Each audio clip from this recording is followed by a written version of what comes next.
Dieses könnte die einzige Aufnahme sein von dem Chianti 2026. Warum, Matthias? Uns hat so ein bisschen das Verletzungspech und Erkältungspech eingeholt. Dabei ist eigentlich alles super durchdacht gewesen. Training lief gut. Ich bin diese Saison etwas zu viel krank gewesen, meiner Meinung nach. Und genau an diesem Dienstag der letzten Woche werde ich auf einmal munter mit einem dicken Kopf und alles verstopft und Schüttelfrost. Und jetzt ist noch 12 Stunden bis zum Start. Ja. Ich habe alles abgeholt, aber ich bin immer noch bei 60% starten, 40% nicht. Die Chance ist höher. Und warum bei dir, Matthias? Ich bin nicht so gut durch den Winter gekommen.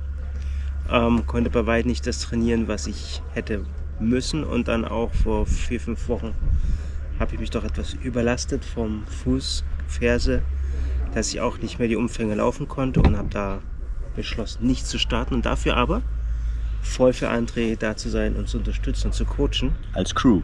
Als Crew. Also falls ich starten sollte, habe ich die beste Crew der Welt natürlich. Wir haben uns diesmal auch, was die Unterkunft angeht, etwas anders entschieden. Erzähl mal. Wir haben beschlossen, einen Caravan zu mieten und mobil zu sein, unterzukommen, es einfach mal auszutesten. Schläft sich gut? Ja, ne? Ja, muss ich sagen. Das Einzige, wir müssen gucken, wie wir es mit Toilette machen. Aber gut, hier oben sind auch Toiletten zum großen Business. Ja. Also, entweder ihr seht das Video, wenn ihr das Video seht, gibt es auch ein komplettes Video. Ansonsten sieht das niemand. Na, lass uns die Daumen drücken. Und ich bin gespannt auf die andere Rolle. Ich freue mich drauf.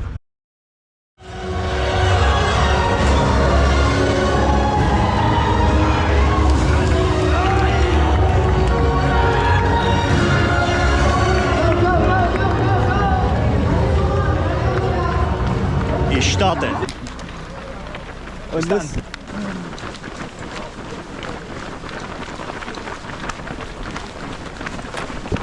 21. März, vor rund einer halben Stunde sind wir gestartet. Chianti 2026, 120 Kilometer.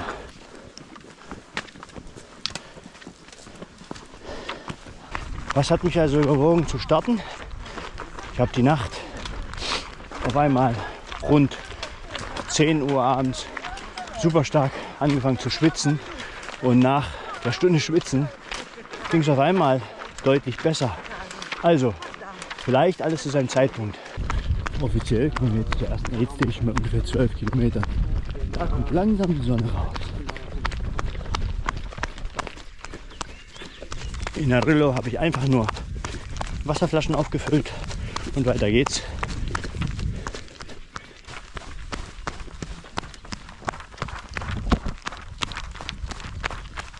Schön.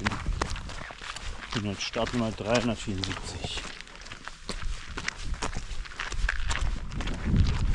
Ja, Chianti ist mir ein hügeliges Rennen. Ich erwarte nicht so viel technische Stücken, wie zum Beispiel in Nizza oder beim CCC. Also viel rennbar und die Berge dann kontrolliert hochgehen, immer möglich rennen. Na, und konservativ. Konservativ ist noch lange.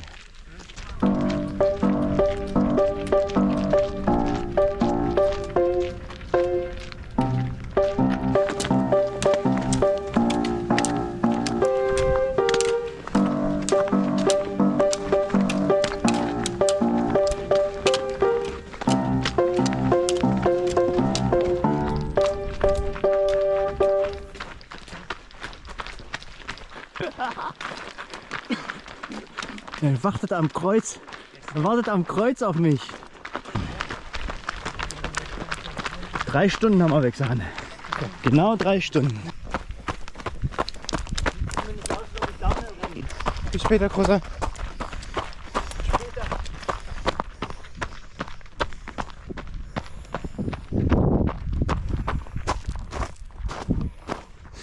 Und für uns geht es da entlang. Das ist eine schöne Aidstation. Rein.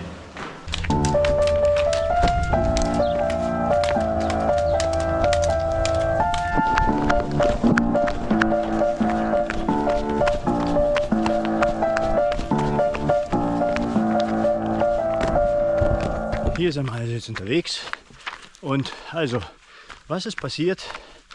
Dienstag bin auch noch krank geworden. Die Saison hat eigentlich gut angefangen. Ich habe konstant durchtrainieren können und habe meine Kilometer gemacht. Aber was mir aufgefallen ist, dass ich diesen Winter und jetzt Anfang vom Frühling viel zu oft krank war, obwohl der Rest der Familie eigentlich nicht so krank war. Also bedeutet, irgendwas stimmt da nicht in meinem Immunsystem. Also wenn das Rennen zu Ende ist, muss ich wahrscheinlich mal gucken, vielleicht einen Bluttest machen oder sonst was. Aber so richtig gefällt mir das nicht. Hier geht's hoch. Haben jetzt ein Viertel weg ungefähr. Und das Wetter ist schöner als vorher gedacht. So. Da kommen wir zur Aid Station von Broglio. Mein Plan, ich habe so ein Kärtchen gemacht und da steht drauf, was ich einsammeln muss von Matthias. Da steht da schon. Das funktioniert gut. Die ersten Treppen nach der Aid Station in Broglio. Das ging ja super effizient, wenn man eine Crew hat. Wahnsinn. Super schnell rein und raus. Und jetzt geht's auf zur nächsten Station.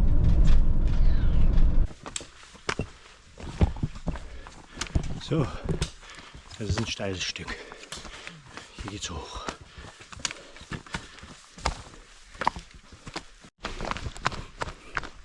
Hier ist das alles ein bisschen steiler als vorher.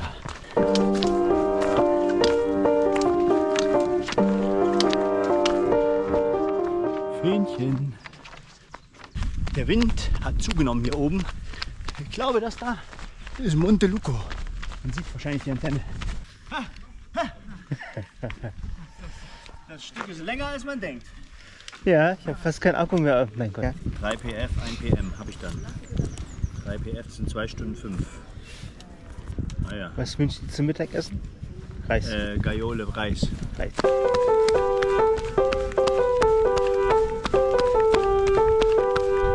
So, wir haben jetzt ein bisschen über die Hälfte weg, denke ich. Ja, und ich pfeife aus der Nase, wenn ich durch die Nase atme. Ja, das sind Nachwirkungen noch. Man notiere, nach 9 Stunden 45 kommt der Moment, wo mein Herzschlag einstürzt. Jetzt sind wir 80 Kilometer weg. Noch 40. Also 2 Drittel. Mir langsam frisch. Was geht's? Ja. Alles klar. Perfekt. Bis gleich. Bis später. Und dann geht's natürlich immer wieder ans Vorbereiten. Dafür habe ich hier mein schlaues Büchlein. Und da ist jetzt die letzte Station Albola. Da bekommt er einen Recovery Drink, würde sich freuen. Und 2 Flaschen Wasser. Und nochmal ein bisschen Gel. Ich werde probieren, auch heute den Turbo zu zünden, um vielleicht unter den 18 Stunden zu bleiben. Große Worte. Schauen wir mal, ob das klappt. Bald geht die Sonne wieder runter. Und da ist er wieder. Super. Komm, vor nächsten wird der Berg nicht kürzer. Wie abzulenken. Hey, Ich weiß. unmöglich, die 18 Uhr zu halten. Ich renne dann auch lass es durch. doch. Ich renne durch langsam, aber krieg's nicht auf die Reihe. Der Turbo zündet nicht. Ja, brauche noch einen richtigen Countdown. Boah. 30 Kilometer vom Ziel ist vielleicht noch ein bisschen weit für einen Countdown. Ja, Countdown. Countdown. Countdown. Countdown. Da unten läuft er. What? Hat mir ein Lazarett hier. Das ist eine Aid Station. Das war die letzte Aid Station mit Crew. Weil Matthias kommt nicht so leicht an die letzte, wo ich jetzt hinrenne. Also die letzten 23 Kilometer, ja, die werde ich selbst überwinden.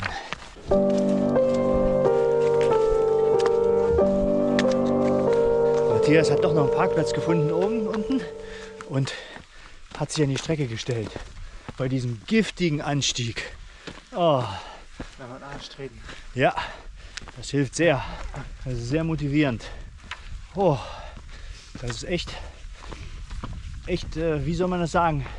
Das habe ich nicht erwartet, dass der Anstieg so missleidend ist. Oh. Ja. Aber wir sind alle sehr, sehr mitgenommen aus. Ja, alle. Auch ich. Man könnte denken, das ist das Ziel, aber ist es nicht. Das ist die letzte Aid Station. Hopp, hopp, hopp, hopp, hopp, hopp, hopp. Ich habe bei der Aid Station jetzt eine Jacke angezogen, meine Windregenjacke, weil es ist schweinekalt. Der Wind bläst, es ist um die 0 Grad und der Körper ist eiskalt. Hier sind wir heute früh schon lang gekommen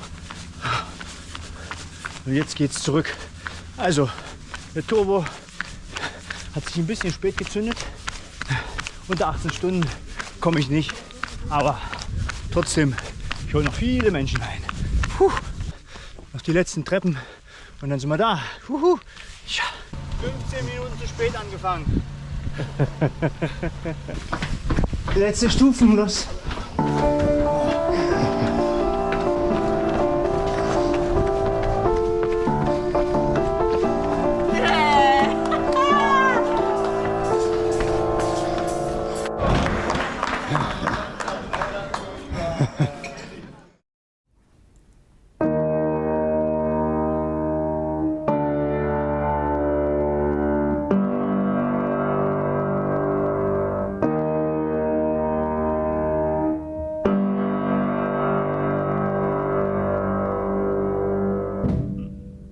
So, es ist vollbracht. Die letzten Grüße aus dem Camper. Ja, das ist nicht alles. Wir wollen eine kleine Zusammenfassung machen natürlich auch, ne? Über die gestrigen Erlebnisse. Crew. Es war eine interessante Rolle, auch mal wirklich zu sehen, wie es anderen geht, wie das Setting ist, deren Technik auch mal zu sehen, ihre Taktik zu sehen, wo nehmen sie raus, wo legen sie zu. Ja, du hast sogar Courtney the Water gesehen, ne? Ja, das kann man, wenn man rennt, auf unserem Niveau nicht machen. Das ist klar. Aber Crew hat wunderbar funktioniert für mich. Schnell rein, schnell raus aus der Aid Station. Alles so vorbereitet, wie wir es auf dem Plan hatten. Zusatzdinge auf Anfrage. Hat immer gut funktioniert. Und ab und zu auch eine Zusatzüberraschung, dass du doch noch zu Punkten kommen konntest, wo wir eigentlich vorher nicht abgesprochen hatten. Das war auch in dem Fall von San Michele sehr, sehr positiv. Schön. Ja, das Rennen, ja, 18 Stunden 3. Letztendlich sehr zufrieden, so wie die Woche angefangen hatte. Und ja, eigentlich ganz hinten gestartet und dann mich durch das Feld gearbeitet. Nur grüne Zahlen auf dem UTMB Live Score Screen. Ja, von mir als Außenstehender gibt es gar keinen eigentlich.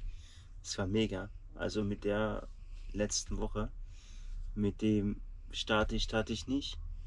Ich auch nicht gestartet. Also es war... Mein Respekt hast du. Danke.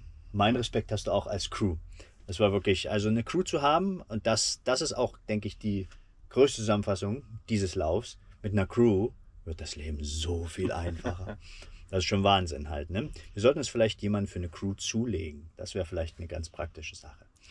Oder jemand, der mal Bock hat, einen Lauf zu machen. Als Crew kriegst du richtig viel mit, ganz viel Insider und es gibt eine Portion, eine richtige Portion an Motivation. Ja. Und was noch gut gefiel dieser Reise, der Camper. Ja. Das hat uns wirklich eine neue Welt eröffnet. Sehr praktisch. Es war ein Versuch und wir sind begeistert. Ja, weil das nächste Rennen kommt, da nehmen wir auch beide wieder teil. Schon gebucht. Ja.